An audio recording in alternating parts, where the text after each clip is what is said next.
প্রধান ব্যক্তি হল প্রধান নির্বাচনী এজেন্ট। এই প্রধান নির্বাচনী এজেন্ট এবং প্রার্থীর বড় ভাই তিনি একজন প্রবাসী, বিদেশ থেকে আসছেন। ওনারা ভোটের কার্যক্রম শেষ করে বাড়ি ফিরছেন, এর মধ্যে রাস্তার মধ্যে হামলা। আপনারা হয়তো দেখবেন, ফুটেজগুলো দেখতে পারবেন কীভাবে নারকীয়ভাবে হামলা করা হয়েছে। সেখানে আমাদের প্রধান এজেন্ট যিনি আছেন তিনি মৌলানা আব্দুর রহমান এবং তিনি জেলা মৌলভীবাজার জামাতের নাজে আমির, অত্যন্ত সজ্জন ব্যক্তি এবং তিনি গত উপজেলা নির্বাচনে নির্বাচন করেছিলেন, উপকূলের কারণে করতে পারেন নাই, খুব জনপ্রিয় ব্যক্তি।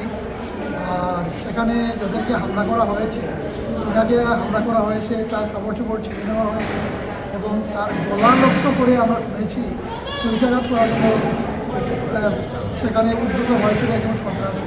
এবং এই সাথে সাথে তাকে আটকাতে গিয়েছিল সেখানে যুবশক্তি, এনসিপি যুবশক্তির একজন নেতা রুমের, সে আটকাইতে গিয়ে সে ছুরিকাঘাত হয়েছে এবং সেই ছুরিকাঘাতের কারণে এই হাসপাতালেই যে ভর্তি হয়েছে আমরা তাকেও দেখব। এবং এখানে যারাই ছিলেন গাড়িতে সবই রক্তাক্ত।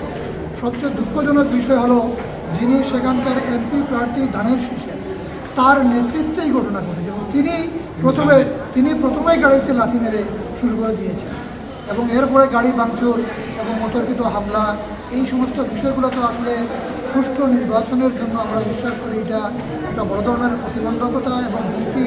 এবং এই ধরনের ঘটনা যদি ঘটতে থাকে তাহলে সাধারণ মানুষ তাদের ভোট তারা কীভাবে প্রদান করবে, ভোটাধিকার কীভাবে প্রদান করবে।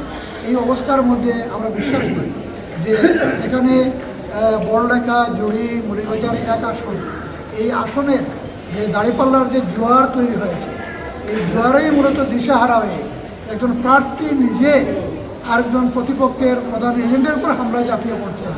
এটা মানে কতটুকু ন্যাক্কারজনক এবং কতটুকু বেসামাল হলে এই ঘটনা ঘটে তারই প্রমাণ।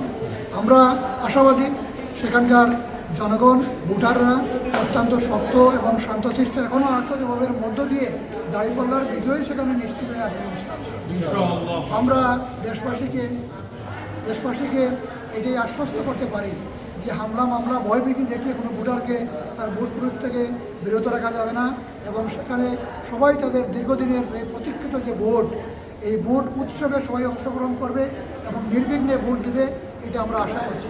প্রশাসনের সেই ভূমিকা আমরা সেখানে রহস্যজনক বলে মনে হয়েছে যে এই ধরনের ঘটনা ঘটার পরপরই আমাদের পক্ষ থেকে সেখানে সুনির্দিষ্ট মামলা নিয়ে যাওয়া হয়েছে, কিন্তু প্রশাসন সেই মামলা নিতে বিলম্ব করছিলেন।